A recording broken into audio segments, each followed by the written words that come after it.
So yeah, it shows that the dialectical kind of discussion is what you want to be having. And that's basically the Socratic method is a form of dialectic. Would you say that that's like the cream of the crop of a decent dialectical conversation? I think it's just the cream of a crop of any kind of discussion where you're attempting to get to a truth.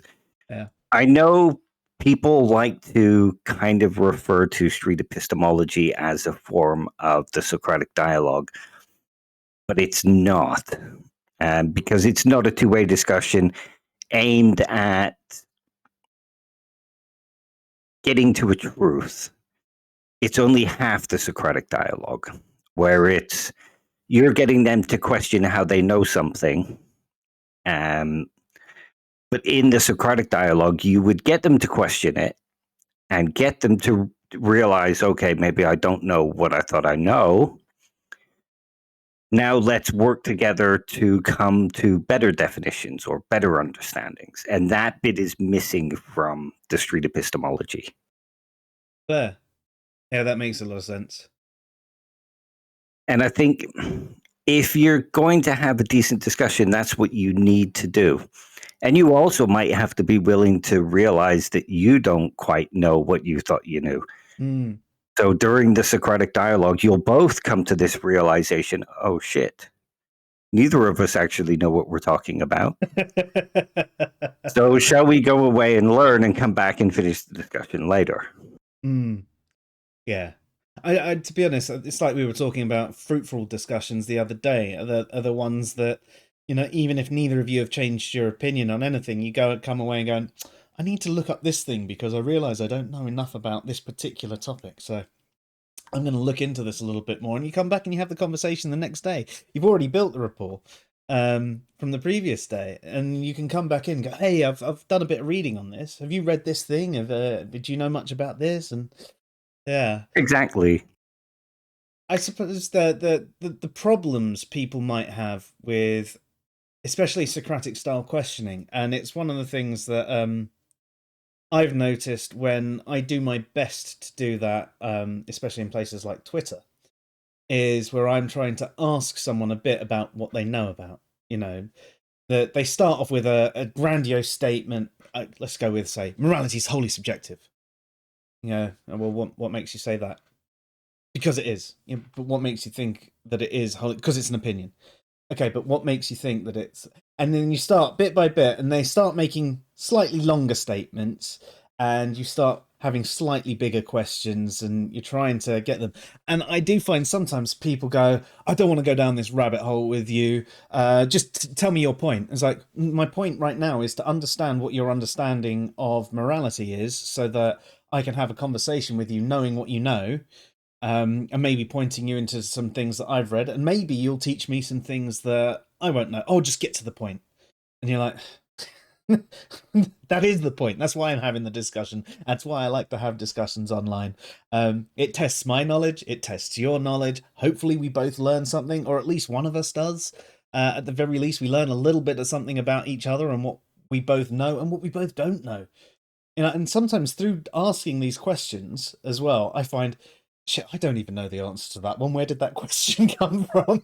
Yeah. I mean, I still suffer that. You know what I mean? People will say, well, what about this? And it's like, okay, I don't actually know that. I'll go look it up.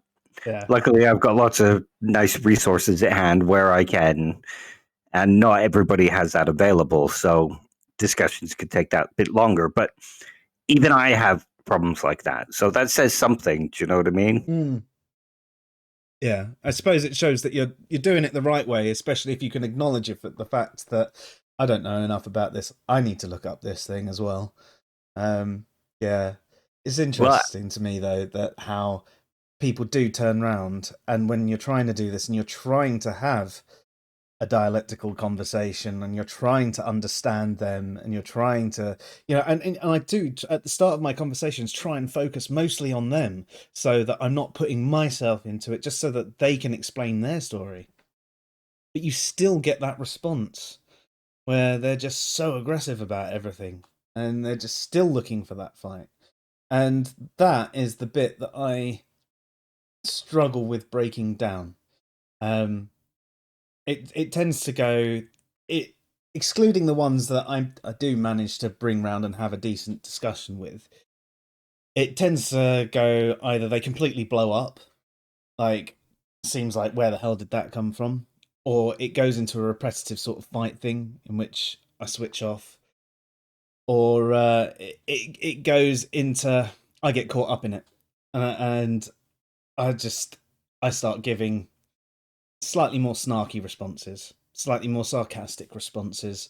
If I genuinely feel like this person is just arguing for the sake of arguing and they're not listening and they're stomping around like that pigeon playing chess, I try and just switch off. But there are times when I go, you don't even realize that's an insult. Yeah, it's been a bad day, so you take it out on them. Yeah. Which isn't good. It's not a good behavior. I'm not promoting that kind of behavior. I'm just admitting that I do it. It's a human behavior. I do it on occasion, like with that guy. Was it Todd or something?